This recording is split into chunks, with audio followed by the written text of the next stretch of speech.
God, we're live! I think Again. I start this the same every single time. You do. So welcome to episode 2 of Brown Bag Live, the show that takes a deep dive into the entrepreneurial process.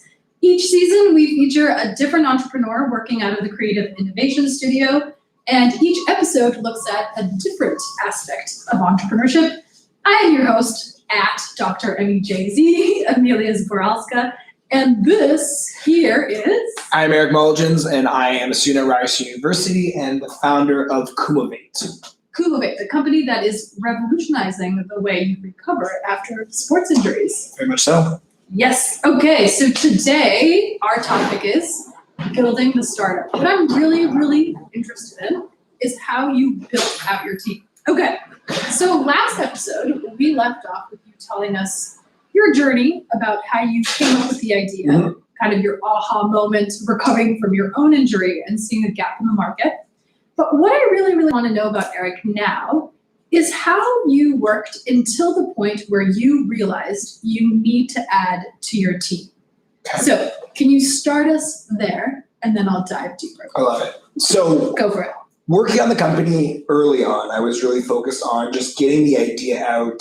And initially, I kind of was hesitant to bring somebody on because, first of all, a lot of my friends are business kids. I'm already the business guy. I've seen so many teams where it's just 3 business bros all hanging out, coming up with an idea, and it flops. Because realistically, it's product, and people that make, product, people, and process that make a business idea happen. Okay. And so I was like, I need to get the product, but I thought I need an engineer to help me build out this idea. And then we talked about last time, the prototyping process, and I realized, I think I can actually just build this myself. And so I realized that, I could actually build out the initial steps of this on my own. And so once I started working on that, I started kind of making that headway. I realized, maybe I don't need an engineer. Maybe I need somebody that's a bit more advanced that could really complement the skill set, because I'm already kind of hitting that area. So I went for about a whole year without any co-founder, any partner. It was just you. Just solo. So Solopreneur. what was that process like? Like, how did you motivate yourself? What was your day-to-day like in that mode? Oh man, okay. Solopreneur, I'm just gonna give a huge disclaimer to everyone listening or watching this. Okay. Solopreneur is the most overrated position you can have in the world. It is the most glamorized thing to people like Zuckerberg, Bezos, where you have these guys who are the solo ones, they rise to the top. Yeah. Doesn't happen. Really? They're mythological unicorns that don't exist. You need to have a good foundation and team to be able to grow. And so for the first year, it was a lot of just me trying to figure out what I was doing wrong and creating feedback loops for myself. So one of the important things is that when you're working on your own and you don't have any day-to-day contact, bouncing ideas up, you need to create ways to get feedback on your ideas. So you don't kind of go into an echo chamber or become kind of Jack Nicholson in The Shining, where you go crazy after a little while. Exactly. So what I started to do was just finding good mentors to place around me to give me feedback.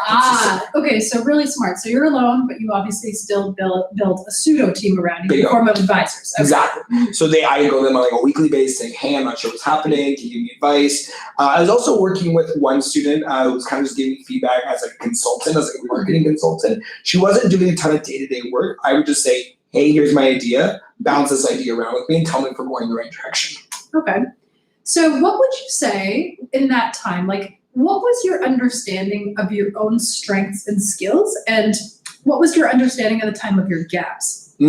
So this was a strength because it allowed me to do stuff, but it also prevented me from bringing anyone on, is that I will run through a wall to get stuff done. Okay. So I have a very high motor where I can just take on a lot of stuff at one time without having to rely on other people. And so in some stressful situations and early on, it's really helpful.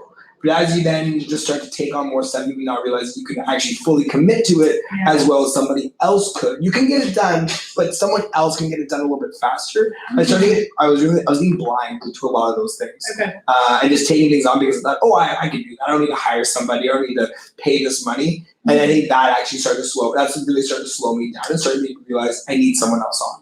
Okay, so what areas specifically were you noticing, hey, you know what, maybe somebody else can do this particular thing faster? The design portion was really big, Okay. and just marketing. I am terrible at graphic design, marketing strategy is just not something that I'm great with, and I wanted somebody to kind of take that workload off for me. Okay, so was there a particular moment where you realized, shit, I need somebody else to help build this? team. Yeah. So, I've kind of always in the back of my mind, I was kind of always looking, and I mean, it's kind of like pretense where like finding a co-founder is like dating. You're getting married. It's so true. Because realistically, two things need to happen. One, you need to be ready to date. Everyone's always like, oh, I wish I could find a boyfriend. Oh, I need a girlfriend. I'm so lonely. But then they're not like emotionally in that place where they can handle it.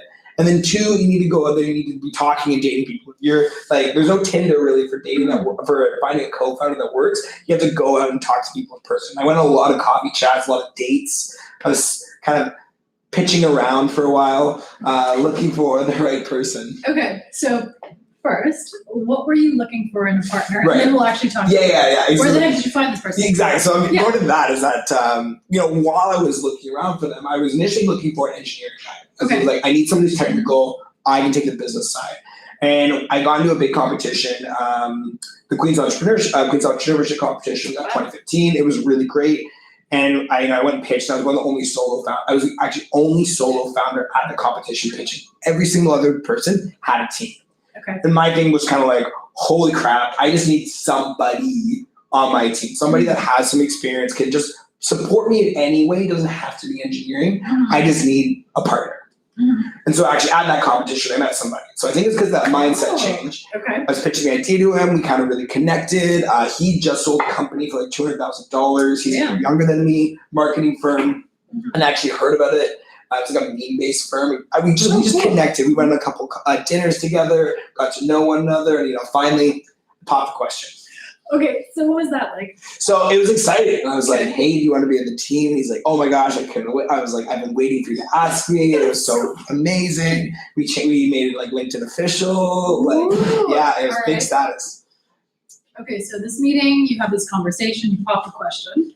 At this point, do you dive into the details? Like, do you say, hey, so this is going to be the arrangement? Like, how do you approach that conversation around what the arrangement is going to be? So definitely right off the bat, I said, 3 month, no ownership is trial period. So at any point in these 3 months, when you signed off on it, you own nothing. Like this is just, I built this for a year. You haven't contributed enough to take any ownership yet. Out of the 3 months, we can start investing period for you. Okay. So that was right off the top. You had this like day one. Before you even, and how long were you, let's say, courting in that period? So I've been courting for about 2 or 3 weeks. Okay. And we had this new opportunity for a new Chinese deal. And he actually was able to translate the Chinese as well for us. So it was kind of like, I definitely rushed it a little bit more into popping the question. But it was the right time. And I was very clear about what the expectations were for day one. Okay, so you laid out particular criteria that you were looking for, targets that this person would have to hit. Bingo. What was their role in the company? Marketing. So we just said you're going to take marketing and finance. So he was at U of T, finishing his last year in Rodman, studying finance. So he said, listen, you have a marketing background. If you can handle the finances, that'll be great. So the way we structured it was, starting marketing and finance from day one's a lot. And I wanted to get him in the nitty gritty from day one, but I wanted to kind of like ease it into the world. So I said, let's focus on the marketing for now. We have this big booklet that needs to go out to send to Chinese partners. Can you help us finish that, translate it, and we'll send that out? Yeah. And then we'll kind of finances after that. Mm-hmm. No problem, done. Wow. So I transitioned contacts to him. We're having meetings, like timelines going good. I'm feeling like this weight lifted off me. I am spending a lot of time transitioning him, but things are moving faster now that we have another person on the team. Okay. And it's going great. And then all of a sudden, I don't hear from him. It's kind of goes quiet. So after this China thing, he delivers we deliver it. You deliver it. Send it out. It's out. We're great. We're moving on to the next steps. We're going to do marketing campaigns. We're working with so like a Ryerson class, do some stuff. And things are moving well. And he just goes quiet. He's not responding on Slack. Oh, a couple times he was saying hey, I have exams coming up. I'm going to be a little EOA. Yeah. No problem at all. Okay. No, that's fine. Oh, So, did you sign formal agreements? Yes. You did. I made him sign a contract from day one. Okay, so drops off the face of the planet. Yeah, well, not quite. He's starting to get kind of sparse. Hey, man, let me know. And then he drops off for 2 weeks, just no responses. There's nothing. I'm like, what's going on? I'm like, hey, man. And then finally he responds, oh, yeah, I'm in exams. I've been really busy. I'm just not, I'm not feeling so great right now. I'm like, sorry, dude, you're cut. You're cut from the team. That's so, okay. Yeah, he was cut. because that was about week 3 that he'd been like that. So we're still early on in the relationship. This isn't like that he's been for 4 months. He hasn't he was getting close to his 3-month point where he would start earning. And I'm like, hey, this is the behavior already. Like, you're at yeah. So, okay, before that, like you had been working by yourself this entire time, right? So bringing somebody else on board before this incident occurred and you kind of dropped off, like how did you organize your workflow, right? So how did you divide it up amongst yourselves, and how did you know, or how did you believe that what this other person was putting in was enough or the same amount as you? Well, the first bit I was pretty lenient, saying like, I know the way that I work and the amount that I know I can put out, and with the time constraint, because he was really focused on school at the time, I had an easier course load. I said I'm going to have more output right now because you're going to be constant. And realistically, when you bring somebody onto a team, there's going to be a time to contribution where it's going to take about 2 to 3 months, so they're kind of hitting either at par or exceeding your abilities in a certain aspect. So for those first 2 months, realistically, it was like, just let's get this booklet out, and we worked on it together pretty much evenly, and then it went out. Virtually working together or physically in the same space? Physically and virtually, kind of back and forth. What was the time commitment from either side at that I mean, I was working 40, 50 hours a week, and then his expectation was about like 10 to 20, just starting. Yeah, just to kind of ease him into a little bit, but still giving him tasks. All right, so then he started ghosting you. Started ghosting. After it sold but delivered, but then started ghosting. That was the key part. If he just ghosted, I could cut him easily. So how did you actually have the conversation with this person that, hey, you know what, this isn't working out? How did you approach that? Bluntly, just like, this is situation, you did a great job, and he's great, he's a wonderful human being, really good guy, and it wasn't the right time. He was taking on a lot of commitments that he wasn't able to give to Kumave, and he was really struggling just balancing his school with really awful sleep schedule, and I started to see a lot of like his personal health stuff was starting to fall, and I knew that eventually either he would collapse or his role would collapse. So it wasn't malice or ill intention, it was just life. Yeah, and we still talk. He asked me, he's got another startup that he's working on right now with another person. And so he asked me for advice, like contacts, things like that. So yeah, no ill feelings towards him. In the moment, how were you feeling? Were you feeling burned by that? Okay, so this is like March, and I've worked on the company for just under a year at this point. And I'm just like, what the hell am I gonna do? Like, not towards him, but just towards like myself. Like, it was like a breakup. Like, even when somebody like when someone breaks up with somebody, the person who's dumped, they feel bad in the beginning, then they get over it. But the person who dumps the other person, they feel good, but then they kind of start to get worse over time. That was me. I was the dumper. I got worse over time. I was like, what am I doing? I can't do this alone. Nobody's going to believe in this idea. I can't find the right match, and this company's done if I can't find the right person. So, yeah, not feeling great. Okay, so then when did you feel ready to start looking for another partner? So I was at this point where I was still building on my mentors. That was something I was always doing, was building on our mentor advisory board. And I gotten a couple bad meetings, a couple bad feedbacks. So I was like, yeah, well, I think this is just not a good idea. And one of my advisors put me in a meeting with, she was the head of Tennis Canada. And so she saw the product, she loved it. She's like, this is amazing. I need to push this out to more athletes. It was just a really good validation that we needed. And I kind of on the way back to that meeting, I'm like, okay, this is good. We have some real clinicians advising. I need somebody. But the big difference I looked at this time was before I was hiring for skill, not for passion.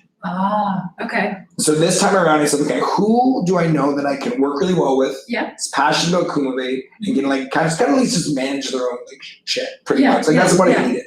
And I had this guy, he'd been doing some like photos for Kumave. He'd been kind of like on the exterior, just like helping out what I needed. I'd done a conference with him and I'd worked with him and we could work with each other. So I was like, you know what? His name's Mark. I'm just gonna approach this guy like, hey Mark, like here's what it is. And I told you like, here's why I didn't choose you from before, because you don't have the skills. You genuinely don't have the skills, and you're not as really direct. You gotta be. So then I said, I think you can learn really well, and I think that's something that he didn't have the other person. The other guy, because he was so experienced, he was stuck in his ways, and he knew he could produce in this way. Having Mark coming in and having a little less experience, he grew a lot faster in the role than Jonathan, and he was able to take stuff up, and he was able to go the extra mile to learn where he was weak at. So, approaching this new relationship with Mark, who it sounds like has stayed on. Oh, he's just the dream. We're happily married now. That's great. Okay, so how did that happen? Okay, so you approach Mark, you say, look, I didn't discuss this with you before because X, Y, Z. Yep. He gladly accepts. Oh yeah, like instantaneously, like, Okay, hey, it's a good match. yeah, it was a great match. So he comes onto the team and we're doing really, really well. He gets us Toronto FC within like 3 or 4 weeks of joining the team. And ever since then, he's just been like my right-hand man. He goes to China with me. Like everything I do always goes through Mark now. Okay. And now he's been able to develop his roles. He's developing his leadership roles with the new teams that we're bringing on. So Mark is great. So now in this new iteration, this 2.0 iteration of Innovate with the two of you, how have you divided up your roles? Right. How has your role changed since bringing on Mark? It's definitely, I've been able to focus on a lot more strategy. And right now we're kind of working on more of the product team. And we've kind of brought in like the design. So I can kind of take a little bit step back in terms of just working on marketing, working on sales. And a lot of it too is just delegation. Like I can give him stuff to do, but I think the most valuable thing, and this isn't maybe so much a role answer, but it's just someone to bounce ideas off. And I think that's like, sometimes you just get in your head, you need a little validation, you need that pushback. And I think Mark is just that perfect person for that. Okay. So what is the size of the current team now? So it's actually interesting. So we have myself, Mark, our chief health officer. I think we're just under 9 or 10 now. 9 or 10. Yeah. Wow, that's really great. Yeah. You've expanded really quickly. Really quickly. Okay, and how many of those positions are equity positions? Of them, three, including my own. And how did you decide? Vesting period. So we said, okay, like, once again, there's 3 to 4 weeks, 3 to 4 months, no equity, and then after that you can gain over time with cliffs attached to it. All right. So you've had this really great relationship with Mark and your other partner. What happens when you disagree? How do you approach tough conversations? Oh man, okay. So working with Mark, he doesn't disagree enough. And so literally what I have to do is train him to be like, give me pushback. I'm like, Mark, no, don't agree with me. Tell me why this is wrong. Or like taking through thought exercises to be like, why could this not work? Because sometimes he's like, yeah, like, let's just try it. And I'm like, no, like push back on me, make this, like refine this idea more. So it's the opposite of that. So you have not had a disagreement? Oh, we've had disagreements, but it's never been to the point where we've been able to come up with it better. Usually one idea will challenge the other instead of creating a new idea out of the disagreement. So when you do have disagreements, does anyone ever take it personally? Not yet. Not yet? I mean, knock on wood, but like so far, no, we're pretty good. Okay, so you're pretty good. Yeah. That's good. That's like a really positive story because, I mean, I find even with my own startup, sometimes you have disagreements and people walk away a little bit angry, but then you come back to the table and something comes out stronger than it was before. Exactly. Yeah, so that's always the goal. That's why I'm big. I love conflict and I'm very warm to having conflict. So when we do have it, I don't take it personally at all. Okay. So it seems to have been really, really smooth since that point where you basically had your breakup, your first breakup, and now you've had this refreshed relationship and things are going really, really well. Things are going great with Mark. That's awesome. And your other partner? We brought it on Adam, who is our chief health officer. We're working with him. He's really, really great for us. So he's helping on the clinical side of things, making sure the product's developing for the proper value propositions. And at this stage, is everybody putting in the same time commitment? No, I definitely, Mark and I are putting in probably the most time commitment right now. Yeah. Adam just actually got on board a couple weeks ago. So he's starting to put in a little bit more time. But once again, still early onboarding. We're still trying to really shape what his ability is. He works full-time at Mount Sinai and is doing master's at UT. So we're all students, all trying to manage our own schedules. Cool. So let's dive into that a little bit. Sure. The realities of, building this company, now having a larger team, which is always great, but it's a lot more to manage too, right? Definitely. Even delegating tasks, that's tough.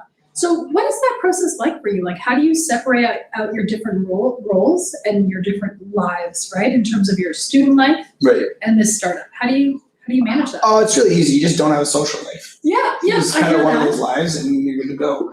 I would say that definitely just make sure we understand what our class schedules are and we just make sure we structure our class schedules so that we have days where we're fully free to work together. So in the summer, he was working at Georgian Bay and so we only have his weekends were Monday and Tuesday. So I always make sure Monday and Tuesday we clear the schedule for him and I to work together. Okay, so do you find for yourself, because this is something that we're exploring in our own company too, it's like, is there a minimum number of days where you should be physically present with each other? Oh, that's a really tough question. I don't know It's exactly. tough. It's not a scientific equation. I mean, you need to have a weekly touch point in person. Like you can't be an in-person meeting, or just what I find too is when you're just working beside each other, like you just dedicate like time to be together working. Yeah. So then you're like, oh yeah, by the way, what about this? Exactly. And when you're working virtually, you don't quite get that unless you're in certain teams. Mhm. But early on, it's really important to develop that physical connection, that physical relationship before you go virtual. So now that you're in school again, right? Yeah. Summer's over. How many days or what days a week do you work together physically? Yeah, not as much as in the summer. Usually Wednesdays and Thursdays are kind of our good day that we can try to go with. Now that we have kind of new team members, some of them here right now actually, we've kind of divvied up the teams a bit more. So I'll work with the product team, he'll work with the marketing team, and he'll use those days to work with them. Okay, got it. All right, let's open it up to some audience questions. Does anybody have any questions for Eric around building up his team? Not right now? All good. It's all good. It's all good. It was pretty comprehensive. So, okay, be back next week. We're going to be talking about validation and also making hard decisions and pivoting. All right? Sweet. Thank you so much. for tuning in. See you all next week. Awesome. Yeah, All right. we actually just pivoted into